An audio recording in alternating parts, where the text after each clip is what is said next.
Australia వేదికగా జరగనున్న border Gavaskar ట్రోఫీలో రోహిత్ శర్మ తొలి టెస్టుకు అందుబాటులో లేకపోవడంతో అతడి స్థానంలో బుమ్రా కెప్టెన్ గా ఉండనున్నాడు. ఇప్పటికే పలువురు ఆటగాళ్లు గాయాల కారణంగా జట్టుకు దూరమైన సంగతి తెలిసిందే. ఈ నేపథ్యంలో ఈ సిరీస్ ఓపెనింగ్ మ్యాచ్ కు కెప్టెన్ రోహిత్ శర్మ అందుబాటులో ఉండాల్సిన అవసరం ఏర్పడింది. రోహిత్ ఇటీవలే రెండోసారి తండ్రి కావడం వల్ల తాను తొలి టెస్టుకు అందుబాటులో ఉండలేకపోవచ్చునని గతంలో బీసీసీఐకి రోహిత్ వివరణ ఇచ్చాడు. ఈ నేపథ్యంలో సీనియర్ మాజీ క్రికెటర్ సురీందర్ ఖన్నా రోహిత్ మ్యాచ్ ఆడాల్సిందేనని డిమాండ్ చేశాడు. తండ్రైన రోహిత్ కు హృదయపూర్వక శుభాకాంక్షలు చెప్తూనే సిరీస్ లో అతడి అవసరాన్ని నొక్కి చెప్పాడు. ఒక కొడుకు కుమార్తె రావడంతో రోహిత్ కుటుంబం పరిపూర్ణంగా మారింది. మ్యాచ్ అవసరాన్ని గుర్తించైనా టెస్ట్ సిరీస్ కు హాజరై రోహిత్ మ్యాచ్ లో పాల్గొనాలని సూచించాడు. తన పెళ్లి సమయంలో ఇలాంటి పరిస్థితే ఎదురైతే రిసెప్షన్ పూర్తి చేసుకుని ఇంటికి వచ్చేసరికి ఉదయం 4 అయింది. అలాంటి సమయంలోనూ తన భార్య మ్యాచ్ కు ప్రోత్సహించి పంపిందని సురీందర్ ఖన్నా గుర్తు చేశారు. క్రికెట్ పట్ల ఆటగాళ్లు అలాంటి నిబద్ధత చూపాలి అంటూ రోహిత్ కు హితబోధ చేశాడు.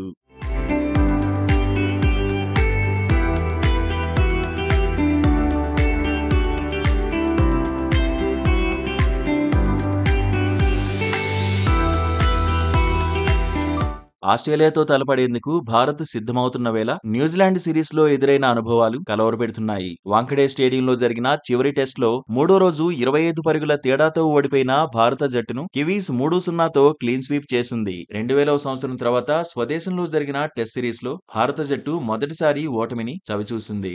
ఈ రిజల్ట్ ప్రభావం ఆసీస్ పర్యటనలో పడకుండా ఉండేందుకు బీసీసీఐ జాగ్రత్త పడుతోంది. నవంబర్ 22న పెర్త్ లో తొలి టెస్టు ప్రారంభం కానుంది. డిసెంబర్ 6న ప్రారంభమయ్యే రెండో టెస్టుకు అడిలైడ్ ఆతిథ్యం ఇస్తుంది. తర్వాత మూడో టెస్టు డిసెంబర్ 14న బ్రిస్బేన్ లో, బాక్సింగ్ డే టెస్టు డిసెంబర్ 26న మెల్బోర్న్ లో జరుగుతుంది. ఇక చివరి టెస్ట్ జనవరి 3, 2025న సిడ్నీలో ప్రారంభమవుతుంది. భారత్ ఆస్ట్రేలియాలు 5 మ్యాచ్ల టెస్ట్ సిరీస్ ఆడడం ఇదే తొలిసారి. న్యూజిలాండ్ పై ఇటీవల పరాజయం తర్వాత భారతదేశం ప్రపంచ టెస్ట్ ఛాంపియన్షిప్ ఫైనల్ ఆశలకు రాబోయే సిరీస్ కీలకం. ఎందుకంటే భారతదేశం పాయింట్ల శాతం ప్రస్తుతం 58.33% వద్ద ఉంది. స్టాండింగ్ లో టేబుల్ టాపర్ ఆస్ట్రేలియా కంటే వెనుకంజలో ఉంది. వరుసగా మూడో డబ్ల్యూటీసీ ఫైనల్ కు అర్హత సాధించేందుకు భారత్ 5 టెస్టుల్లో కనీసం 4గింటిలోనైనా గెలవాలి.